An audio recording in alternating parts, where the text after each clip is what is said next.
Assalamualaikum warahmatullahi wabarakatuh. Saya Teresa Aturisnoli Sinurat, kelas 4B, NPM 5021048, mata kuliah media pembelajaran. Pengampu Dr. Leo Charlie MPD. Baiklah anak-anak, Ibu akan menjelaskan tentang penggunaan tanda baca serta jenis-jenisnya dalam bahasa Indonesia serta simbol dalam ejaan. Baiklah anak-anak, Ibu akan menjelaskan tentang tanda baca.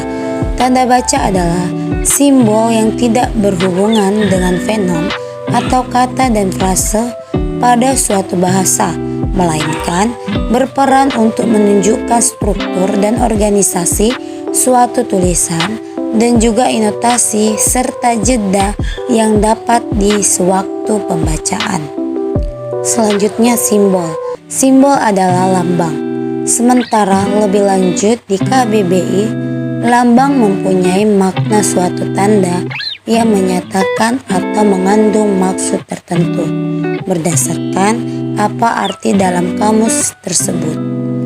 Kita bisa pahami bahwa simbol atau lambang bukan sekedar coretan atau gambar biasa.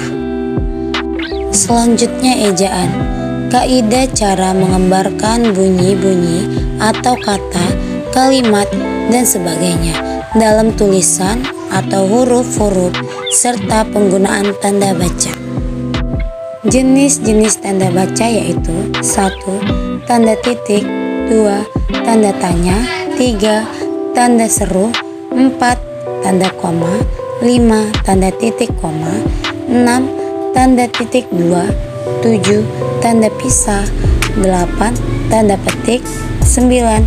Tanda petik tunggal, 10. Tanda garis miring. Fungsi dan contoh tanda baca. 1. Tanda titik. Tanda titik dipakai pada akhir kalimat yang bukan pertanyaan atau seruan. Contohnya, ayahku tinggal di Solo. Titik. 2. Tanda tanya. Tanda tanya dipakai pada akhir kalimat tanya. Contohnya, kapan kita berangkat? Tanda tanya. 3. Tanda seru. Tanda seru dipakai sesudah ungkapan atau pertanyaan yang berupa seruan atau perintah yang menggambarkan kesungguhan, ketidakpercayaan, ataupun rasa emosi yang kuat. Contohnya, alangkah seramnya peristiwa itu. Tanda seru. 4. Tanda koma. Tanda koma dipakai di antara unsur-unsur dalam suatu perincian atau pembilang. Contohnya, saya membeli kertas, koma, pena, koma, dan tinta, titik. 5. Tanda titik koma. Tanda titik koma dapat dipakai untuk memisahkan bagian-bagian kalimat yang sejenis dan setara.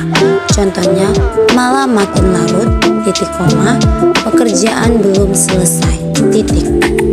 6. Tanda titik 2. Tanda titik 2 dapat dipakai pada akhir suatu pertanyaan lengkap jika diikuti rangkaian atau pemerian.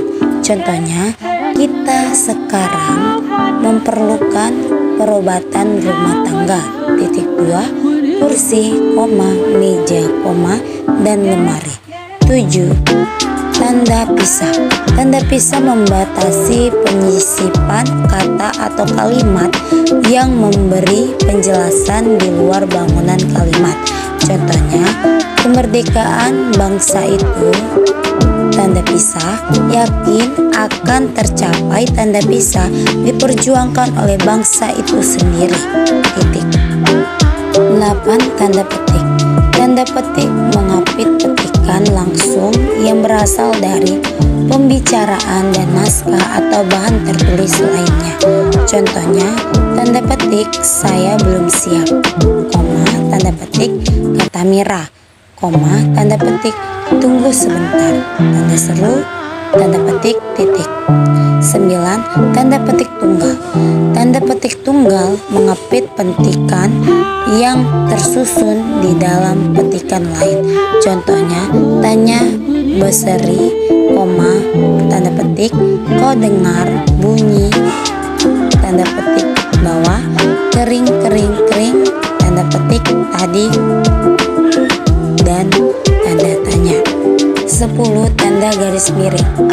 Tanda garis miring dipakai di dalam nomor surat dan nomor pada alamat dan penandaan masa 1 tahun yang terbagi dalam 2 tahun takwim.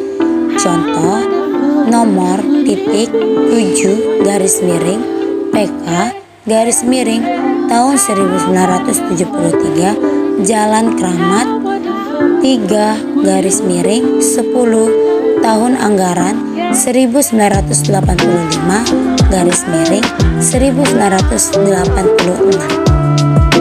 Selanjutnya penggunaan tanda baca dan ejaan. Tanda baca adalah tanda yang dipakai dalam sistem ejaan. Penggunaan tanda baca adalah untuk menunjukkan struktur sebuah tulisan, menentukan intonasi, serta jeda pada saat pembacaan. Baiklah, itu tadi penjelasan dari Ibu. Semoga bermanfaat untuk kita semua. Ibu akhiri, Assalamualaikum warahmatullahi wabarakatuh. Terima kasih.